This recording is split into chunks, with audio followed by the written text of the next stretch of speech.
Welcome to the Cop Shop Podcast, the Telegraph's weekly compilation of police report oddities and curiosities, with host, Telegraph reporter Joe Kovac Jr.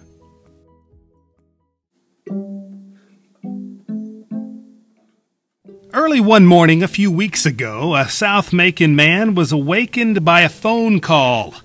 A neighbor was on the line saying someone was in the man's yard on Buena Vista Avenue looking under the hood of his car.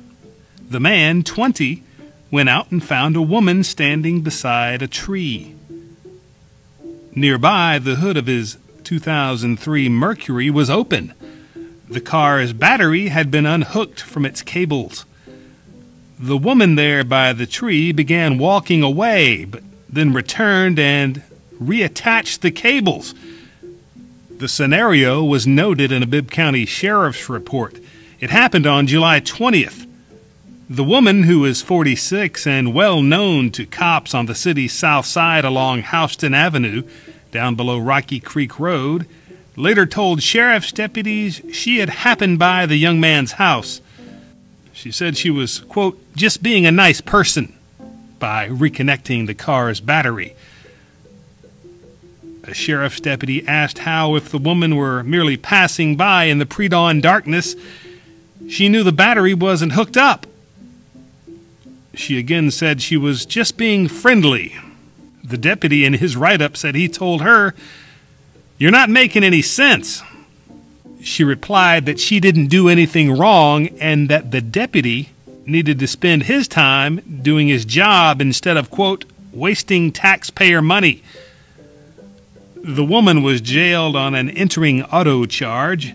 It was her 51st trip to the county lockup since 2002. The man's story wasn't adding up. It was getting late the night of July 25th, and the man had just reported being robbed at gunpoint along Napier Avenue in Macon. He said two guys came out of nowhere, but his account of the holdup wasn't believable. That's according to a Bibb County Sheriff's report. The man, 23, had for some reason stopped at a yield sign. He said he was headed to work at McDonald's, but instead of wearing a McDonald's uniform, he had on sweatpants with a marijuana emblem on them.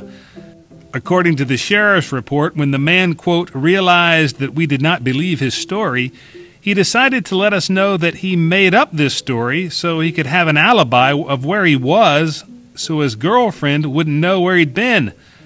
And where was that? At another woman's house, the report said. The guy was charged with falsely reporting a crime. And now from our dispatches files, of which there's only one today for space constraints. A man on Mosley-Dixon Road near Lake Tobosoffke in western Bibb County reported seeing someone suspicious there in mid-June. The suspicious person, described in a sheriff's report as, quote, a man in a Ford Taurus, may have broken into a house June 13th. The man who lives there did not see the guy break in, but he said the day before the burglary at his neighbor's house, a guy in a Taurus had pulled up and asked someone if they wanted to buy some meat. The sheriff's report said the person declined to buy the meat.